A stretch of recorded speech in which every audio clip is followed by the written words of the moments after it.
सारे तीर्थ धाम आपके चरणों में, हे गुरुदेव प्रणाम आपके चरणों में। जय गुरु जी संगत जी, गुरु जी के श्री चरणों में कोटि कोटि प्रणाम और गुरु जी की प्यारी प्यारी संगत को भी जय गुरु जी।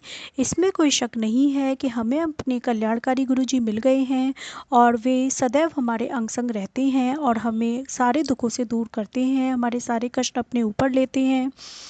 इसके लिए गुरुजी हम हमेशा आपके कृतज्ञ रहेंगे और हमेशा शुक्राना हम करते रहें, क्योंकि शुक्राना एक वर्ड है पर इसका मीनिंग तो सिर्फ गुरुजी ही जानते हैं। तो मैं गुरुजी से निवेदन करती हूँ कि आप हमेशा हमें सदैव अपने कमल चरणों से जोड़े रखें और हमेशा हमारी भूल चूक माफ़ करें। जाने अनजाने में हमने जो भी पाप किए हों उनकी सदा ही माफ़ी दें और हमसे कभी कभी रुष्ट ना हो, कभी भी हमसे दूर ना हो। और मैं गुरुजी की प्यारी संगत से निवेदन करती हूँ कि आप सभी सत्संग पूरा सुने, क्योंकि ये सभी सत्संग हम जैसे संगत के ही हैं, गुरुजी की प्यारी संगत के हैं और इससे गुरुजी अपनी कृपा हम पर सदैव बनाए रखते हैं। सत्संग सुनना गुरुजी का नमन और गुरुजी का तरीका है हमें ब्लेस करने का।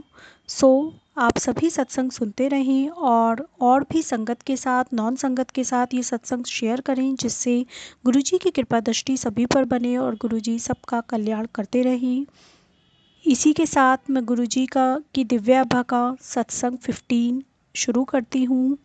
गुरुजी के दिव्य मंत्र के साथ। ओम नमः शिवाय, शिवजी सदा सहाय। ओम नमः शिवाय, गुरुजी सदा सहाय। 18 वर्ष की वेदना 18 दिन में समाप्त। जय गुरु जी। मेरी पत्नी 18 वर्ष से रोगग्रस्त थी। 1982 में उसके शरीर की गांठें उभर आई थीं, जिनमें तपेदिक रोग के कीटाणु थे। अति क्षीण काया और तीव्र औषधियों के कारण उसे विभिन्न प्रकार के रोग होने लगे। उदर का नासूर, पित्ताशय की पथरी, अंत्र वृद्धि, कर्ण अर्बुद, गर्भाशय के रोग आदि। हमने हर प्रकार की चिकित्सा कर ली, एलोपैथी, होम्योपैथी, आयुर्वेदिक, यूनानी, यहाँ तक कि रेकी भी, परंतु सब प्रयास विफल रहे। उसके शरीर पर नए रोग प्रकट होते रहे। 1987 और 1999 की अवधि में उसकी 5 बड़ी शल्य क्रियाएं हुई। उसकी भूख समाप्त हो चुकी थी और वह कभी पूरा भोजन नहीं कर पाती थी। उसकी श्रवण शक्ति आधी रह गई थी। ऊपर से ज्योतिषियों की भविष्यवाणी के अनुसार उसका जीवन इतना ही था। परिवार में सब निराश थे। आशा की कोई किरण दिखाई नहीं दे रही थी।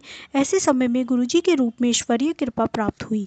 उनके बारे में हमें एक पारिवारिक मित्र ने बताया और 20 फरवरी 2000 को उनके प्रथम दर्शन हुए। संगत के उस पहले दिन ही शांति प्राप्त हुई और हम आश्वस्त हुए।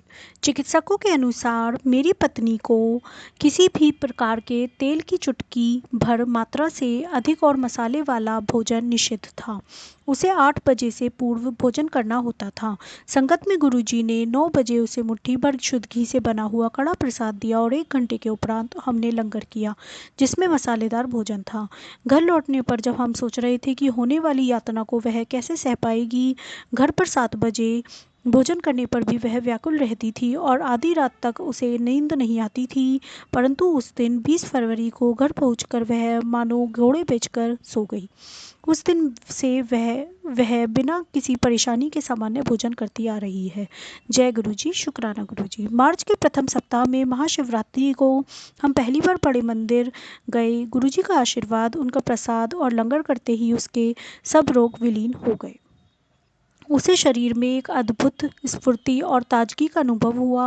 कुछ दिन पश्चात हम फिर चकित हुए जब उसने कहा कि टीवी का स्वर बहुत अधिक है। यह वही थी जिसे अपनी कमज़ोर श्रवण शक्ति के कारण फ़ोन की घंटी भी सुनाई नहीं देती थी।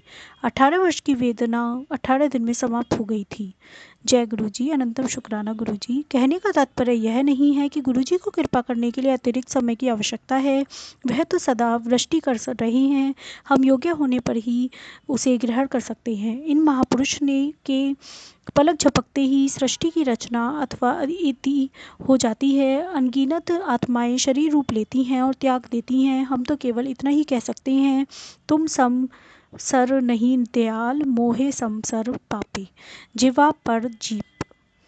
मेरी पत्नी की दूसरी शल्य चिकित्सा के उपरांत मैंने उससे परिहास किया था कि वह अपने शरीर पर जिप लगवा ले, क्योंकि चिकित्सक सदा शल्य क्रिया का सुझाव देते रहते हैं।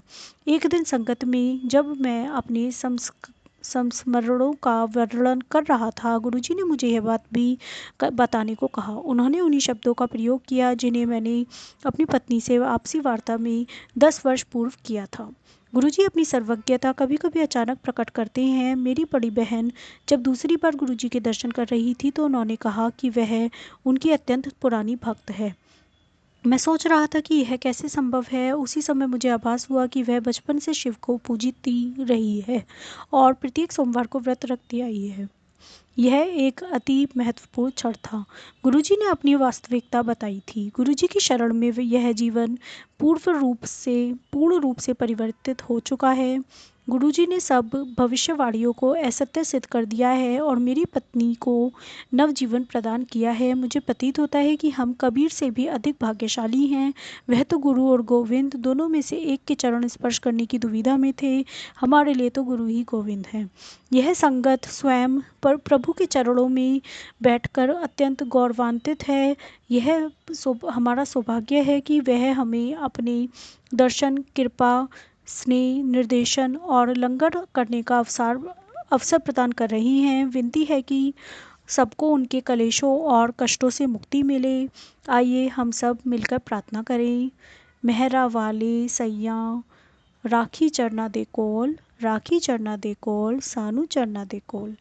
ये सभी सत्संग गोपाल सेठी अंकल के हैं, दिल्ली से। जय गुरुजी, अनंतम अनंतम शुक्राना गुरुजी। मैं गुरुजी की सभी संगत से ये निवेदन करती हूँ, ये हार्दिक निवेदन करती हूँ कि आप गुरुजी की ये दिव्य आभा की सेवा सभी नॉन संगत सभी के साथ शेयर करें और गुरुजी सभी के जिससे कष्ट दूर कर सकें और सभी को गुरुजी की महिमा के बारे में पता चल सके और हमारे गुरु परिवार और आगे जाए और भी ज़्यादा बढ़े। इसी विनती के साथ मैं सत्संग समाप्ति करती हूँ। जय गुरुजी, अनंतम अनंतम शुक्राना गुरुजी।